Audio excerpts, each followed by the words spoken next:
Bidyabari digital ক্লাসরুমে আপনাদের সবাইকে স্বাগতম। আমি খালিদ হাসান অন্তর। আজকে আপনাদের সাথে আছি কিছু প্রশ্ন নিয়ে। আর আজকে একটু টপিকটা একটু বলে রাখি। আজকে আমাদের সাধারণত ওই যে সকল প্রশ্ন বিসিএস সহ প্রাইমারি ব্যাংক সকল প্রশ্নের জন্য উপযোগী কিছু প্রশ্ন নিয়ে আমরা আপনাদের সামনে হাজির হয়েছি, ঠিক আছে? তো আমি কিছু প্রশ্ন যাব। প্রথম প্রশ্নটা ভালো করে খেয়াল করুন। বটতলার উপন্যাস গ্রন্থের লেখক কে? বটতলার উপন্যাস গ্রন্থের লেখক কে? ঠিক আছে, প্রথম প্রশ্নটা একটু ভালো করে খেয়াল করুন। বটতলার উপন্যাস কে লিখেছেন? অপশন ক তে দিলারা হাশেম, অপশন খ তে রাজিয়া খান, রিজিয়া রহমান, সেলিনা হোসেন। তো কিছু অ্যানালাইসিস করি। দিলারা হাশেম, দিলারা হাশেম কিছু উপন্যাস লিখেছেন, মনে রাখবেন। দিলারা হাশেম লিখেছেন গড় মন জানালা আমলকির মৌ। গড় মন জানালা আমলকির মৌ কে লিখেছেন? দিলারা হাশেম, ঠিক আছে? দিলারা হাশেম, আমলকির মৌ কে লিখেছেন? দিলারা হাশেম। রাজিয়া খান, রাজিয়া খান লিখেছেন কি? বটতলার উপন্যাস, ঠিক আছে? কে লিখেছেন? বটতলার উপন্যাস। আপনারা যদি রাজিয়া খান, দিলারা হাশেমের কিছু জেনে থাকেন আমাকে কমেন্টসে জানাতে পারবেন। সেলিনা হোসেন, সেলিনা হোসেন কি লিখেছেন? হাঙ্গর নদী গ্রেনেড, হাঙ্গর নদী গ্রেনেড, জলোচ্ছ্বাস। তারপর কি আরো কিছু কমেন্টসে জানাবেন। সেলিনা হোসেন কি লিখেছেন? হাঙ্গর নদী গ্রেনেড লিখেছেন। কাঁটাতারের প্রজাপতি লিখেছেন, কাঁটাতারের প্রজাপতি। তারপর কি ছোটবেলায় দেখতেন না এই যে হাঙ্গর নদী গ্রেনেড, ছোটবেলায় বিটিভিতে প্রচার করতো, ঠিক আছে? হাঙ্গর নদী গ্রেনেড লিখেছেন, কাঁটাতারের প্রজাপতি লিখেছেন। তারপর যে পোকামাকড়ের গর্ভস্থী লিখেছেন কে? পোকামাকড়ের গর্ভস্থী, হ্যাঁ, এমডি জিয়াউল হক জিয়া। আগেই বলে রাখি সঠিক উত্তর বটতলার উপন্যাস। বটতলার উপন্যাস লিখেছেন রাজিয়া খান। আমাদের সঠিক উত্তর অপশন খ। যারা আনসার করেছেন তাদেরকে অসংখ্য ধন্যবাদ। সঠিক উত্তর অপশন খ। পরবর্তী প্রশ্ন, পরবর্তী প্রশ্ন। বাংলায় পাদচ্ছেদ কোন চিহ্নকে বলে? বাংলায় পাদচ্ছেদ বলা হয় কোন চিহ্নকে? কমেন্টসে জানাবেন। আগে বলে রাখি বাংলা ভাষায় যে বিরাম চিহ্ন নতুন বইতে দেওয়া আছে 14টা এবং পুরাতন বইতে দেওয়া আছে 12টা। আপনারা 12টা দিবেন, সঠিক উত্তর 12টা দিবেন। এবং ঈশ্বরচন্দ্র বিদ্যাসাগর তার বেতাল পঞ্চবিংশতি গ্রন্থে সর্বপ্রথম বিরাম চিহ্নের ব্যবহার করেছেন, ঠিক আছে? বাংলায় পাদচ্ছেদ একটু ভালো করে খেয়াল করুন। পাদচ্ছেদ কোন চিহ্ন? একটু ভালো করে খেয়াল করুন। পাদচ্ছেদ কোন চিহ্ন, ঠিক আছে? পাদচ্ছেদ কোন চিহ্নকে বলে? দাড়ি, ড্যাশ, কমা এবং সঠিক উত্তর হলো অপশন সি, ঠিক আছে? সঠিক উত্তর অপশন সি, কমা। সঠিক উত্তর কি? অপশন সি, কমা। ভালো করে খেয়াল করুন। বাংলায় পাদচ্ছেদ বলা হয় কাকে? কমাকে। আমি একটু অ্যানালাইসিস করি। দাড়িকে বলা হয় পূর্ণচ্ছেদ। কি বলা হয়? পূর্ণচ্ছেদ, ঠিক আছে? ড্যাশকে বলা হয় সাধারণত যৌগিক এবং জটিল বাক্য, মানে দুটি বা একই বাক্যকে যদি একত্রিত করতে চাই তাহলে আমরা ড্যাশ ব্যবহার করি, কথাটা মাথায় রাখবেন। আর সেমিকোলনকে কি বলা হয়? সেমিকোলনকে বলা হয় অর্ধচ্ছেদ, ঠিক আছে? সেমিকোলনকে বলা হয় অর্ধচ্ছেদ, যদি এখন অপশনে নাই। এই সেমিকোলনকে কি বলা হয়? অর্ধচ্ছেদ, ঠিক আছে? আর কমাকে বলা হয় কি? কমাকে বলা হয় কি? কমাকে বলা হয় বাংলা ভাষায় বাংলায় পাদচ্ছেদ। আগে বলে রাখি ঈশ্বরচন্দ্র বিদ্যাসাগর তার বেতাল পঞ্চবিংশতি গ্রন্থে সর্বপ্রথম বিরাম চিহ্ন ব্যবহার করেন। আপনারা ক্লিয়ার? আশা করি ক্লিয়ার হয়েছেন। এবং বিরাম চিহ্নের সংখ্যা 12টি। নতুন বইতে যদিও 14টি দেওয়া, আপনারা আশা করি 12টি, কারণ প্রশ্ন করলে পুরাতন বই থেকেই করবে, ঠিক আছে? আহ একটা কথা বলে রাখি। সঞ্জয় ভট্টাচার্য যখন পূর্ব আশা পত্রিকা আহ সম্পাদনা করেন কুমিল্লা থেকে, ঠিক আছে? কুমিল্লা থেকে সঞ্জয় ভট্টাচার্য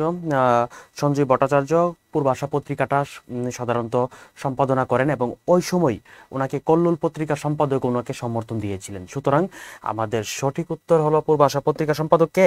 পূর্ব আশা পত্রিকা সম্পাদক হলো সঞ্জয় ভট্টাচার্য। এটা কোন জায়গা থেকে প্রকাশিত হয় জানেন? কুমিল্লা থেকে, ঠিক আছে? ওই সময় কুমিল্লা, ভারতী পত্রিকায় আরো যারা যারা নাম করা যে পত্রিকাগুলো ছিল ওই পত্রিকাগুলো সঞ্জয় ভট্টাচার্যকে সমর্থন দিয়েছিল। আগে বলে রাখি সঞ্জয় ভট্টাচার্য পূর্ব আশা পত্রিকাটা সাধারণত সম্পাদনা করেছেন কুমিল্লা থেকে। এবং ওই সময়ে সমসাময়িক ওনার আশেপাশে কোনো ভালো পত্রিকা ছিল না ওই সময়। বলেছেন আরেকটা কথা বলে রাখি, মোজাম্মেল হক, মোজাম্মেল হক কিন্তু ভালো বেশ কয়েকটা পত্রিকা সম্পাদন করেছেন। এর মধ্যে হলো লহরী, আরেকটা হলো কি, এর মধ্যে মুজাম্মেল হকের অন্যতম একটা পত্রিকার নাম হলো লহরী, ঠিক আছে? অন্যতম একটা পত্রিকার নাম হলো লহরী। এই লহরী পত্রিকাটা মুজাম্মেল হক সম্পাদনা করেছেন। কামিনী রায় কবি ছিলেন, কবিতা লিখতেন। মুন্সী মেহেরুল্লাহ উনিও কবি ছিলেন এবং ভালো ভালো কবিতা লিখে গেছেন। এক কথায় প্রকাশ করুন। ভালো করে খেয়াল করুন প্রশ্নটা। পরবর্তী প্রশ্ন, অশ্ব, রথ, হস্তি এবং পদাতিক সৈন্যের সমাহার, এটা একটা এক কথায় প্রকাশ। আপনারা একটু ভালো করে খেয়াল করবেন, তারপর আমাকে কমেন্টসে জানাবেন যে সঠিক উত্তর কোনটা। অশ্ব, ভার, রথ, হস্তি, পদাতিক এবং সৈন্যের সমাহার কি বলে? চতুরঙ্গ, সমসপ্তক, কুশীলব, শাল, প্রাংশু। শাল, প্রাংশু, ঠিক আছে, শাল প্রাংশু। এক কথায় প্রকাশ, অশ্বরথকে বলা হয় চতুরঙ্গ। আর সংসপ্তক কাকে বলে জানেন? পরাজয় জেনেও যে লড়ে যায়, পরাজয় জেনেও যে লড়াই করে তাকে বলা হয় সংসপ্তক। ঠিক আছে। কুশীলব, কুশীলব কাকে বলে জানেন? কুশীলব হলো, আমরা অনেক সময় নাটক বলি না, নাটকের যে লিড ক্যারেক্টার পাত্রপাত্রী তাদেরকে বলা হয় কুশীলব। ঠিক আছে। ছোটবেলায় দেখতাম আমাদের হতো, ওই যে বিভিন্ন ধরনের পথনাটক, তার পাশাপাশি আমাদের যে এই যাত্রাপালা, ওইখানে দেখতেন যারা লিড রোল করতো তাদেরকে কুশীলব বলতো। আর শাল প্রাংশ মানে কি? লম্বা শাল গাছকে কি বলে? শাল প্রাংশ বলে। ক্লিয়ার হয়েছেন? অপশনগুলো ক্লিয়ার? আগে বলে রাখি, এক কথায় প্রকাশ করুন, খুব ইম্পর্টেন্ট। অশ্বরথ হস্তি পদাতিক সৈন্য সমাহারকে কি বলে? অশ্বরথ হস্তি সমাহার বলে বলে চতুরঙ্গ। আর সংসপ্তক কাকে বলে জানেন? পরাজয় মেনে নিয়েও যে লড়াই করে তাকে সংসপ্তক বলে। আর সংকল্প যে দৃঢ় প্রতিজ্ঞ, হ্যাঁ ঠিক আছে। আর কুশীলব হলো যে নাটকের যে লিড ক্যারেক্টার পাত্রপাত্রী, এগুলোকে বলা হয় কুশীলব। ঠিক আছে। আর শাল প্রাংশ হলো দীর্ঘকায়। প্রাংশ মানে কি জানেন? দীর্ঘকায়। এই প্রাংশ ওয়ার্ডটাও পরীক্ষায় মাঝে মাঝে আসে। এই প্রাংশ মানে দীর্ঘ শাল গাছকে কি বলে? শাল প্রাংশ। ঠিক আছে, এটা একটু ব্যতিক্রম ধর্মী ওয়ার্ড। আচ্ছা, পরবর্তী প্রশ্ন চলে যাই। দেখেন, হেলাল শব্দের সমার্থক শব্দ কোনটি? একটু ভালো করে খেয়াল করুন। আচ্ছা ঠিক আছে, আপনাদেরকে একটু বলে দেই। হেলাল, হেলাল একটা আরবি শব্দ। ঠিক আছে, হেলালের সঠিক শব্দ হলো চাঁদ। আর চাঁদেরই সমার্থক শব্দ কি জানেন? চাঁদেরই সমার্থক শব্দ হলো আপনার রাকা। ঠিক আছে, রাকা, চাঁদ, তারপর এগুলা কি সমার্থক শব্দ। ঠিক আছে। আর তারপর আদিত্য, আদিত্য হলো সূর্যের সমার্থক শব্দ। ঠিক আছে, সূর্যের সমার্থক শব্দকে কি বলে? আদিত্য, মার্তণ্ড, এগুলো হলো সূর্যের সমার্থক শব্দ। আর রাকা, হেলাল, তারপর কি শশীধর, এগুলো হলো চাঁদের সমার্থক শব্দ। কিছু চাঁদের সমার্থক শব্দ একটু কমেন্টস করেন তো। আর আংশুমান হলো কি জানেন? অংশুমান হলো আলো। আর আংশুমান হলো কোনো জিনিস থেকে ক্রমাগত আলো নির্গত হচ্ছে এমন একটা জিনিসকে আংশুমান বলে। আর ফাল্গুন মাসের পূর্ণিমাকে ফাল্গুনি বলে। অপশনগুলো ক্লিয়ার হয়েছেন? ফাল্গুন মাসের পূর্ণিমাকে কি বলে? ফাল্গুনি বলে। আর আংশুমান হলো কোনো একটা উৎস থেকে যদি ক্রমাগত আলো বের হয় এটাকে বলা হয় আংশুমান। আর অংশ তো মানে আলো। আর রাকা হলো হেলালের সমার্থক শব্দ। হেলাল মানে হলো চাঁদ, নতুন চাঁদকে হেলাল বলে। আমরা বলি না ঈদের হেলাল দেখা গেল, ঈদের ওই যে নতুন চাঁদ, এটাকে ঈদের হেলাল বলে। ঠিক আছে। আর আদিত্য মানে কি? আদিত্য মানে হলো সূর্য। আচ্ছা, আমি পরবর্তী প্রশ্নে চলে যাব। পরবর্তী প্রশ্নটা হলো একটু সহজ, যেহেতু আমরা সহজ এবং কঠিন মিলে এই প্রশ্নটা রেখেছি। ক্লাসটা সাজিয়েছি। জল শব্দ সমার্থক শব্দ নয় কোনটি? ভালো করে খেয়াল করুন। অনেক সময় আমাদের পরীক্ষাতে হয় কি জানেন? কোনটা নয় এটা আমরা আনসার করি, এত তাড়াহুড়া করা যাবে না, প্রশ্ন ভালো করে পড়তে হবে। জল শব্দ সমার্থক শব্দ নয় কি? আচ্ছা ঠিক আছে, একটু বলে দেই। সলিল মানে পানি। ঠিক আছে, উদক মানে পানি, নীর মানে পানি। পানির আরো কিছু সমার্থক শব্দ কি জানেন? জীবন, জীবন মানে কি? পানি। আর জলদি মানে কি জানেন? জলদি মানে হলো সমুদ্র। সমুদ্রের আরেকটা কিছু সমার্থক শব্দ হলো কি? পারাবার, সমুদ্র, জলনিধি, সমুদ্র, তারপর কি? সৈকত, সমুদ্র। ঠিক আছে। আরো কিছু সমুদ্রের নাম আমাকে একটু কমেন্টস করতে থাকুন তো, আপনারা কিছু কমেন্টস করতে থাকুন সমুদ্রের নাম। আর্য, নাইস স্যার, ধন্যবাদ ভাই আর্য ভাই। সুদীপ্ত আচার্য আনসার করেছেন সি, জলের সমার্থক শব্দ নয় কোনটি? আসলে আজকে প্রশ্নটা আমি কেন আপনাদের সামনে এনেছি জানেন? অনেক সময় হয় কি, আমরা এই জলের সমার্থক শব্দ নয় যে এই জিনিসটা খেয়াল করি না, এই ওয়ার্ডটা তো দেখতে হবে। এই ওয়ার্ডটা না দেখে আমরা দ্রুত কি করি? আনসার করে ফেলি। পরবর্তীতে বাসায় এসে দেখি প্রশ্ন ভুল। প্রশ্নটা এই সচেতনতার জন্য, যাতে আপনারা সচেতন থাকেন ক্লাসে, এই সচেতনতার জন্য আমি প্রশ্নটা আজকে প্রেজেন্ট করেছি। ঠিক আছে, একটু ভালো করে প্রশ্নটা পড়বেন। পরবর্তী প্রশ্ন, রাতুল শব্দের অর্থ কি? লাল মোরগ, লাল পদ্মা, লাল শামুক, শুধু লাল। লাল পদ্ম, লাল শামুক, শুধু লাল। একটু আলোচনা করতে চাই। রাতুল হলো একটা বিশেষণ পদ। রাতুল একটা বিশেষণ পদ, একটু ভালো করে খেয়াল করবেন। রাতুল একটা বিশেষণ পদ।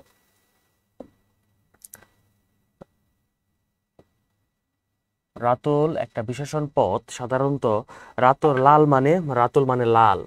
লাল, রাতুল মানে কি? রক্তবর্ণ। রাতুল মানে রক্তবর্ণ, এটা কিন্তু একটা বিশেষণ পদ। আমরা অনেক সময় রাতুল মানে রাঙা। রাতুল মানে কি? রাঙা। ঠিক আছে। আমরা বলি না কি বলি আমরা? যে তাম্বুল রাতুল হইল অধর পরশে। আমরা বলি না তাম্বুল রাতুল হইল অধর পরশে। এর অর্থ কি জানেন? তাম্বুলে রক্ত লেগে আছে, লেগে অধর রক্তিম হইল। তাম্বুলের রক্ত লেগে অধর রক্তিম হইল, তার মানে কি? রাতুল হলো লাল। আর যদি অনেক সময় অপশনে লাল নাও থাকতে পারে, লোহিত থাকতে পারে, রাতুল একটা বিশেষণ পদ, রক্তবর্ণ থাকতে পারে, তার পাশাপাশি রাঙা থাকতে পারে। অবশ্য এটাও না থাকতে পারে, আবার তাম্বুল রাতুল হলো অধর পরশে, এটাও থাকতে পারে। তো সঠিক উত্তর কি? সঠিক উত্তর অপশন ডি। লাল না থেকে রাতুল থাকতে পারে, বা রাঙা থাকতে পারে, বা রক্তবর্ণ থাকতে পারে। ঠিক আছে, ক্লিয়ার হয়েছেন? এখন আমরা পরবর্তী প্রশ্ন চলে যাব। পরবর্তী প্রশ্নটা একটু ভালো করে খেয়াল করুন। লেফফা দুরস্ত বাগধারায় লেফফা শব্দের আবিধানিক অর্থটা কি? লেফফা দুরস্ত বাগধারায় লেফফা শব্দের আবিধানিক অর্থটা কি? পোশাক, খাম, দেনা, ফাপা। আচ্ছা, একটু সংক্ষেপে আলোচনা করি, খুবই সংক্ষেপে। লেফফা হলো একটা আরবি শব্দ, ঠিক আছে? অতীতকালে হতো কি, যে কোনো একটা গুরুত্বপূর্ণ চিঠি বা কোনো একটা বিষয় বা কোনো একটা বস্তুকে পাঠানোর জন্য মানুষ লেফফা কথাটা ইউজ করত। লেফফা মানে কি? একটা মোড়ক। লেফফা মানে কি? মোড়ক মানে কি? খাম। ঠিক আছে, ক্লিয়ার হয়েছেন? অতীতকালে মানুষ এই লেফফা কথাটা বেশি ইউজ করতো সাধারণত কোনো মূল্যবান বিষয় বা কোনো চিঠি বা কোনো কিছু পাঠানোর জন্য মানুষ লেফফা কথাটা ইউজ করতো। তাইকে এটাকে কি বলে? মোড়ক বলে বা খাম বলে। আপনারা একটু ভালো করে খেয়াল খেয়াল করবেন, কোনো কোনো ক্ষেত্রে খামের বদলে অনেক সময় মোড়ক কথাটা ব্যবহার করতে হতে পারে। ঠিক আছে, মোড়ক মোড়ক ব্যবহার করে আমরা বলি না, ওই যে এই চিপসের মোড়কটা নিয়ে আসো, এরকম বলি অনেক সময়। ঠিক আছে, ভালো করে খেয়াল করবেন। লেফফা দুরস্ত মানে হলো কি? খাম অথবা মোড়ক। ঠিক আছে, লেফফা একটা আরবি শব্দ, চিঠি বা কাগজের তৈরি মোড়ককে লেফফা বলে। ঠিক আছে, বা খাম বলতে বলে আর কি। আচ্ছা, মোহামেডান লিটারি সোসাইটির প্রতিষ্ঠাতা কে? মোহামেডান লিটারি সোসাইটি, আগেই বলে রাখি, মোহামেডান লিটারি সোসাইটির প্রতিষ্ঠাতা হলো নওয়াব আব্দুল লতিফ। একটু সংক্ষেপে আপনাদের সাথে আলোচনা করি। 1863 সালে নওয়াব আব্দুল লতিফ মোহামেডান লিটারি সোসাইটি প্রতিষ্ঠা করেছেন। নওয়াব আব্দুল লতিফ যিনি, ওনাকে বলা হয় মুসলমান যে রেনেসা ওইটার অগ্রদূত। উনি মুসলমানদের জন্য অনেক করেছেন, অনেক ধরনের প্রতিষ্ঠান প্রতিষ্ঠা করেছেন। মুসলমানদের বিভিন্ন ধরনের বিভিন্ন কাজে, শিক্ষা দীক্ষা সব কিছুতে উনি অগ্রদূত ছিলেন। হাজী মোহাম্মদ মহসিন ছিলেন একজন দানবীর লোক, যিনি তার দান খয়রাতের জন্য উনি অনেক প্রতিষ্ঠিত ছিলেন। ওই জন্য ওনাকে হাজী মোহাম্মদ মহসিন বলা হয়, বা উনি দানবীর বলা হয়। দানবীর কার নাম? হাজী মোহাম্মদ মহসিনের নাম। আর সৈয়দ আমির আলী থেকে পরীক্ষাতে একটা প্রশ্ন আসে, মনে রাখবেন। সৈয়দ আমির আলী উনিও মুসলমান জাগরণের অগ্রদূত। উনি একটা বই লিখেছেন, বইটার নাম হলো সাধারণত কি, the spirit of Islam. The spirit of Islam. Sir Salimullah উনিও ছিলেন দানের জন্য বিখ্যাত। উনি ঢাকা বিশ্ববিদ্যালয় প্রতিষ্ঠার জন্য জায়গা প্রদান করেছেন। আর সৈয়দ আমির আলী একটা বই লিখেছেন, কেউ চাইলে নোট ডাউন করে রাখবেন, দ্য স্পিরিট অফ ইসলাম। আর নওয়াব আব্দুল লতিফ ওই মোহামেডান লিটারি সোসাইটি, মুসলমানদের অগ্রগতির জন্য মোহামেডান লিটারি সোসাইটি প্রতিষ্ঠা করেছেন। ঠিক আছে, পরবর্তী এবং আজকের কোশ্চেন অ্যানালাইসিসের শেষ প্রশ্ন, মুক্তিযুদ্ধ ভিত্তিক উপন্যাস নিষিদ্ধ লোপান কার রচনা? একটা কথা বলে রাখি, সৈয়দ শামসুল হক এমন একজন রাইটার, বিসিএস বলেন, ব্যাংক বলেন, প্রাইমারি বলেন, সব জায়গায় ওনার থেকে প্রশ্ন আসে। ঠিক আছে, 1 নাম্বার হলে পাবেন, আজকে বলে দিলাম। সৈয়দ শামসুল হক এমন একজন রাইটার, ওনার সব জায়গা থেকে প্রশ্ন আসে। সৈয়দ শামসুল হকের মুক্তিযুদ্ধ ভিত্তিক উপন্যাস যেমন নীল দংশন, ঠিক আছে, খেলারাম নীল দংশন। সৈয়দ শামসুল হকের মুক্তিযুদ্ধ ভিত্তিক উপন্যাস কি? নীল দংশন। আপনারা যদি আরো কিছু জেনে থাকেন আমাকে জানাতে পারেন কমেন্টসে। যেমন শওকত ওসমান কি লিখেছেন? 2 সৈনিক। 2 সৈনিক, নেকড়ে অরণ্য, জলাঙ্গি। 2 সৈনিক, নেকড়ে অরণ্য, নেকড়ে অরণ্য, জলাঙ্গি, এগুলা লিখেছেন কে? শওকত ওসমান। নিষিদ্ধ লোপান কে লিখেছেন? সৈয়দ শামসুল হক। হুমায়ুন আহমেদ কি লিখেছেন বলেন তো? অনিল বাগচির একদিন, আগুনের পরশমণি। অনিল বাগচির একদিন, আগুনের পরশমণি, শ্যামল ছায়া। হুমায়ুন আহমেদ লিখেছেন অনিল বাগচির একদিন, আগুনের পরশমণি, শ্যামল ছায়া। সো আজকের সঠিক উত্তর আমজাদ হোসেন, যিনি একজন বিখ্যাত চলচ্চিত্র পরিচালক, প্রযোজক। খুব সম্ভবত উনি 2020 না 21-এর দিকে আমজাদ হোসেন মারা গিয়েছেন। এই হলো আজকের প্রশ্নের অ্যানালাইসিস। ঠিক আছে, আমার আসলে ক্লাসটা, আজকের মতো ক্লাস এখানেই সমাপ্ত।